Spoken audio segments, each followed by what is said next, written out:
หลังจากทอดเอ็นไก่ไปบ่พอกันกินพี่น้องเอ้ยเพราะฉะนั้นแล้วก็เลยมาข้างหม้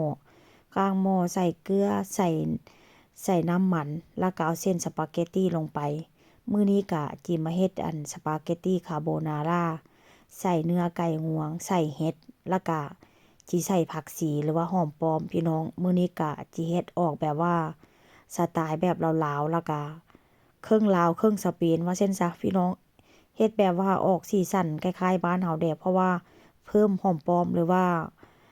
ผักชีลงไปว่าเส้นซะหลังจากค่อยต้มเส้นสปาเกตตีปลาไว้ค่อยก็จะมาหั่นเห็ดนี่ค่อยก็บ่ได้หั่นเอาเด้อพี่น้องค่อยก็จะใช้กรรไกรตัดเอาหรือว่ามีดตัดเป็นหยังค่อยใช้มีดตัดเพราะว่าซื้อมาแล้วมันค่อนข้างจะคมว่าเส้นซะเนาะค่อยก็เลยแบบว่าเอามีดตัดมาตัดเอามันจะค่อยง่ายมันจะค่อยสะดวกมันจึงแบบว่าบ่ได้ล้างคงล้างเคียงว่าเส้นซะมื้อนี้เห็ดก็ค่อนข้างจะแก่หน่อยนึงเด้ซื้อมามื้อนี้ก็ได้เนาะค่อยก็จิมาตัดให้เป็นแบบนี้เลยหลังจากนั้นก็จิเอาเนื้อไก่งวงมาตัดเนื้อไก่งวงนี่ก็ตั้งแต่2มื้อที่แล้วพี่น้องมื้อนี้ก็ถือว่าเป็นเมนูที่แบบว่าล้างตู้เย็นเด้มีหยังก็เก็บออกมากินให้หมดเพราะว่าวันจันทร์ก็สิได้ไปซื้อของเข้าบ้านว่าเช่นซะมื้อนี้ก็แบบว่าอันตู้เย็นว่างเลยก็ส่ำกับว่าล้างตู้เย็นพี่น้อง2-3มื้อหลังเนาะล้างตู้เย็นมามื้อนี้แห้งล้างคักล้างแน่เป็นพวกผักพวกพวกเห็ดพวกเป็นพวกเนื้อไก่อีหยังบ่มีเลยแต่ว่าก็อยู่ตู้แช่แข็งก็ยังมีอยู่ค่อยก็สิได้ไปเอาแบบว่า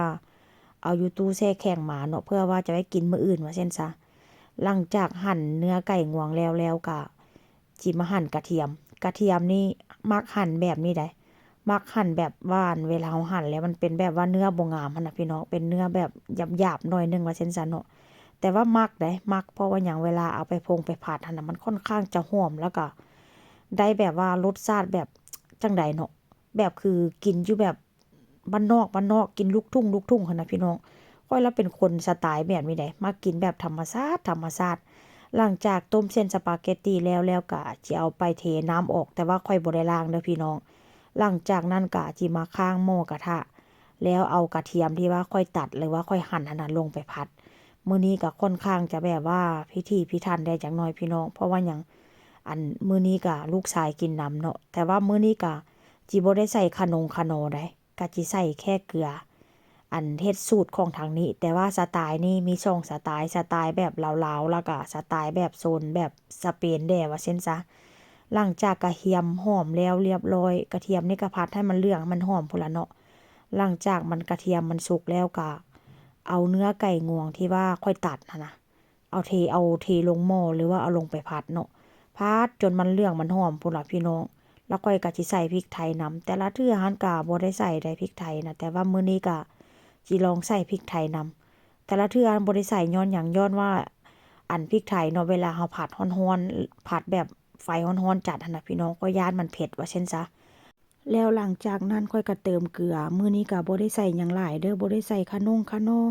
ใส่แค่เกลือว่าเช่นซะเพราะว่ามื้อนี้ก็ลูกชายกินนำคือว่าหั่นแหละเนาะแต่ว่าก็สิเฮ็ดแบบรสชาติแบบครึ่งๆกลางๆหลังจากที่แบบว่าผัดเห็ดผัดเนื้อไก่งวงสุกแล้วเรียบร้อยแล้วอันนี้ก็ถือว่าเป็นรสชาติที่ว่าแซ่บได้พี่น้องเป็นซิกเนเจอร์เลยก็ถือว่าเป็นรสชาติที่ว่ากลมกล่อมขาดบ่ได้ในการเฮ็ดแบบว่าสปาเกตตีคาโบนาราเพราะว่าส่วนหลายนี่ค่อยจะใส่หอมปอมหรือว่าผักชีเด้อพี่น้องถ้าหากว่าผู้ใดอยากเฮ็ดกินก็ลองเฮ็ดกินเบิ่งเด้อผัดเครื่องแล้วก็เอาหอมปอมหรือว่าผักชีนี่นะมาใส่หลังจากนั้นเนาะผัดจนว่าหอมปอมมันสุกแล้วมันจนมันหอมพู้นแหละไปแล้วก็เอานมมาใส่นมนี่ก็กะเอาเด้อพี่น้องค่อยนี่ก็กะเอาได้กะเอาว่าเฮาสิใส่เส้นเท่าใดว่าเส้นซะค่อยก็กะบ่ถูกบางเทื่อก็ได้เนาะค่อยก็อันนี้ก็สิใส่ประมาณส่ำนี้แหละเนาะประมาณท่วมเนื้อไก่ถ้าหากว่าผู้ใดใส่เนื้อหมูก็ประมาณท่วมเนื้อหมูหั่นแหละว่าเช่นซะหลังจากนั้นก็ต้มจนว่ามันเริ่มอันเริ่มข้นพู้นล่ะเนาะเริ่มแบบว่าเริ่มน้ำแห้งน้ำของนมหั่นน่ะเริ่มแห้งลงว่าเช่นซั้นเนาะแล้วก็สีเบิ่งแล้วก็รสชาติเป็นแบบใดก็ขาดอิหยังก็ปรุงรสชาติตามใจผู้ใดอยากใส่คะนอก็ใส่ได้เด้อแต่ว่ามื้อนี้ก็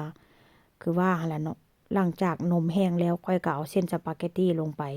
หน้าตาสีสันของมันก็จะเป็นประมาณนี้พี่น้อง วิธีเฮ็ดของข้อยนี่ค่อนข้างจะง่ายเด้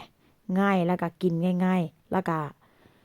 ประมาณว่ารสชาติแบบเครื่องๆกลางๆบ่เค็มบ่จางบ่นัวว่าเช่นซะใส่แค่เกลือก็ผู้ใดก็สิรู้แล้วเนาะว่ารสชาติมันสิเป็นจั่งใดแต่ถามว่าแซ่บบ่แซ่บเนาะหอมปลอมว่าเช่นซะแล้วก็หอมกระเทียม